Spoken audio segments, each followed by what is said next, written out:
जिन्हें आख्या सी कि असी नहीं खेडन आवांगे वर्ल्ड कप हिंदुस्तान च ओही बंदा हुण नहीं रहा पाकिस्तान क्रिकेट बोर्ड का चेयरमैन।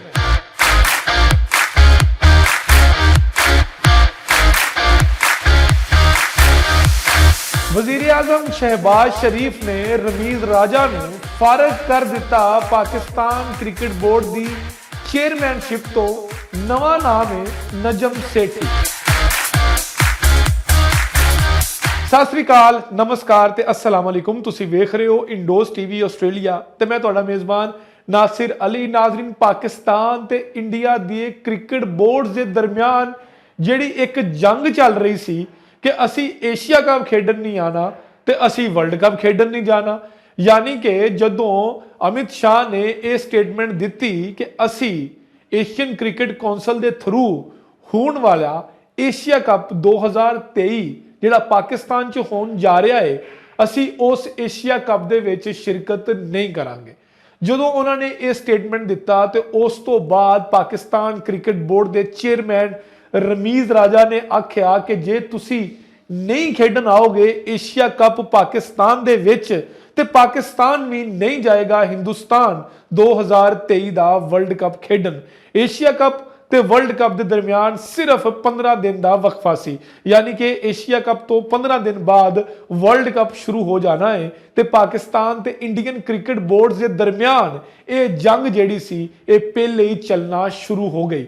रमीज राजा की स्टेटमेंट ने जिथे पाकिस्तानियों को खुश किया, उत्थे दूजी तरफ ICC ते जिन्ने भी क्रिकेट बोर्ड सी उन्हां दे विच एक तशवीश की लहर भी वध गई कि जे पाकिस्तान वर्ल्ड कप खेडन हिंदुस्तान नहीं जाएगा तो स्टेक होल्डर्स ते जिन्ने भी स्पॉन्सर्ड हैगे ने वो की करनगे, क्योंकि पाकिस्तान ते इंडिया जदों भी आम मैच खेडन लई एक दूजे दे सामने आंदे ने ते स्पॉन्सरशिप दे TRP दे रिकॉर्ड्स टुट जाते हैं। लेकिन पाकिस्तान ते इंडिया जे नहीं खेडनगे तो फिर की बनेगा।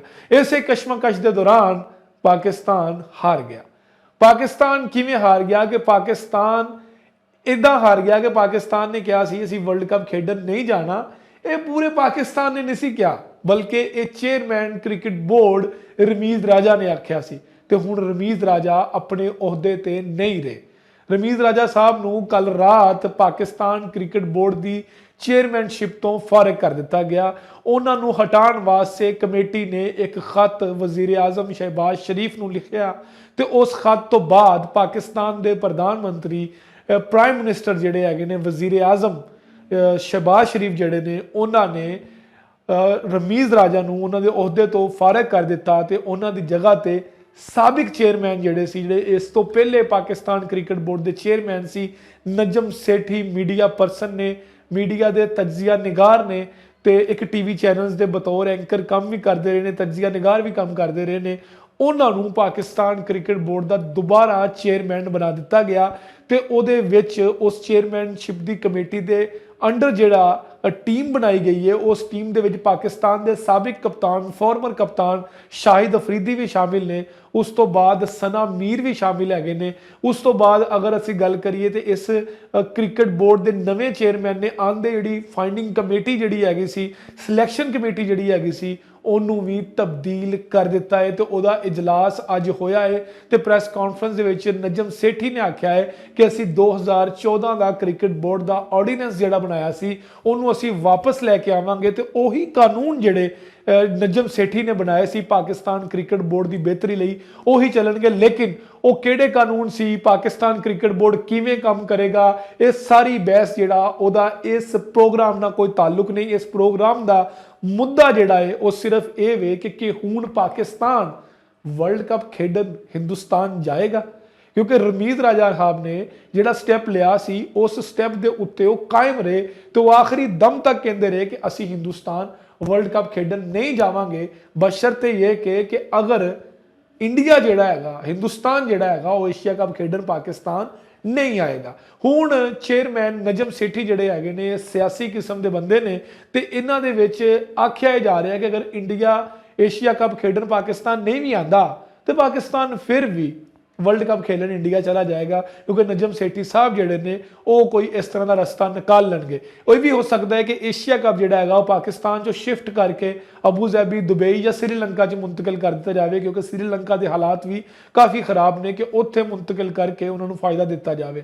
ਹੁਣ ਦੇਖਣਾ ਇਹ ਵੇ ਕਿ ਪਾਕਿਸਤਾਨ ਕ੍ਰਿਕਟ ਬੋਰਡ ਦੇ ਨਵੇਂ ਚੇਅਰਮੈਨ ਨਜਮ ਸੇਠੀ ਜਿਹੜੇ ਨੇ ਉਹ ਕੀ ਕਰਦੇ ਨੇ। ਉਹ ਹਿੰਦੁਸਤਾਨ ਜਾਣ ਲਈ ਤਿਆਰ ਹੁੰਦੇ ਨੇ, ਨਹੀਂ ਹੁੰਦੇ ਨੇ। ਪਾਕਿਸਤਾਨ ਜਿਹੜੀ ਟੀਮ ਹੈਗੀ ਹੈ ਉਹ ਵਰਲਡ ਕੱਪ ਖੇਡਣ ਜਾਂਦੀ ਹੈ ਜਾਂ ਨਹੀਂ ਜਾਂਦੀ ਹੈ, ਲੇਕਿਨ ਇਹਨਾਂ ਦੇ ਚੇਅਰਮੈਨ ਬਣਨ ਦੇ ਪਿੱਛੇ ਸਭ ਤੋਂ ਵੱਡੀ ਟੈਕਨੀਕ ਜਾਂ ਸਭ ਤੋਂ ਵੱਡੀ ਸਾਜ਼ਿਸ਼ ਜਿਹਨੂੰ ਕਹਿੰਦੇ ਉਹ ਇਹੀ ਹੈ ਕਿ ਪਾਕਿਸਤਾਨ ਲਈ ਰਸਤੇ ਖੋਲੇ ਜਾਣ ਕਿ ਪਾਕਿਸਤਾਨ ਵਰਲਡ ਕੱਪ ਖੇਡਣ ਹਿੰਦੁਸਤਾਨ ਜਾਵੇ ਤੇ ਏਸ਼ੀਆ ਕੱਪ ਵੀ ਪਾਕਿਸਤਾਨ ਦੇ ਵਿੱਚ ਨਹੀਂ ਹੋਵੇ। ਮੇਰੀ ਪ੍ਰੈਡਿਕਸ਼ਨ ਹੈ, ਇਹ ਮੇਰੀ ਜ਼ਾਤੀ ਰਾਏ ਹੈ। ਇਹਦੇ ਨਾਲ ਤੁਹਾਡਾ ਜਿਹੜਾ ਹੈਗਾ ਉਹ ਮੁਤਫਿਕ ਹੋਣਾ ਜਾਂ ਨਾ ਹੋਣਾ ਇਹ ਤੁਹਾਡੀ ਰਾਏ। ਵੇਖਦੇ ਰਹੋ ਇੰਡੋਸ ਟੀਵੀ ਆਸਟ੍ਰੇਲੀਆ।